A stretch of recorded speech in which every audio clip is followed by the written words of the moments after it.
Hey guys, Shasta here, and welcome back to another episode of Thirsty Thursday. Now you're probably wondering, Chaz, why do you have sparkling grape juice and sparkling water in this shop? Well, this week, y'all, I'm doing something a little different. I know we've been cooped up in the house. A lot of us have been digging into our stashes of good wine and good liquor. So wine mocktails for you all to try at home if you're in the mood for something wine-esque but don't necessarily want to go down that route, or you want to give your liver a break. So first up, I have a juicy fruit sangria. So this one is actually going to include all the same fruits that you would in a traditional sangria, your blueberries and oranges and red apples. And typically when I make sangria, I like to use a Spanish table wine like Rioja or Tempranillo, and add a little bit of Henny in it too. If you all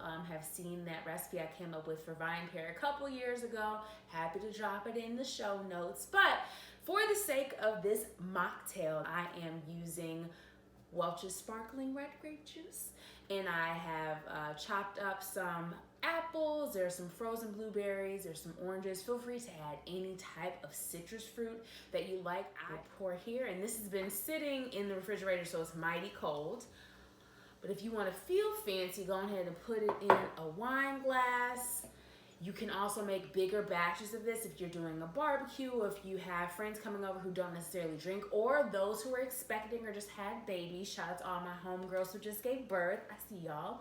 This is a great mocktail for everybody to feel included, and it actually really goes well with Mexican food. If you had create a bomb charcuterie board with cheeses and meats. For the white wine mocktail, I've come up with a mango lime spritz, which is San Pellegrino as the base, chunks of mango, shaved ginger, and lime juice, as well as lime wedges. Now, when you're thinking about a white wine spritzer, you typically have something like Sauvignon Blanc or Pinot Grigio as the base. But for the sake of this and keeping it really clean, I thought that these flavors would mellow well together, and the fruits are good for you. This would go well with Parmesan crusted fries, or tots if you're feeling funky, or something like guacamole and chips, or avocado toast if you're feeling a little fancy.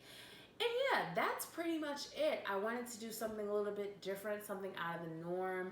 I've always loved coming up with different concoctions, if you will. These two recipes can be interchangeable based on the types of fruits that you like. Take a look at the notes that I have on my blog, switch up based on your tastes, and enjoy. Now, before I go, I always have a toast to raise, and nothing has changed since last week or the week before. I definitely want to keep shouting out the doctors and the nurses and those on the front lines who are really out here saving lives all across the country and the world. I'd also just like to shout out you. Thank you so much for continuing to watch, for continuing to support what I'm doing. Share with a friend, like, comment, subscribe, all that fun stuff. And I promise y'all, next week I will be back with the wine. Take care.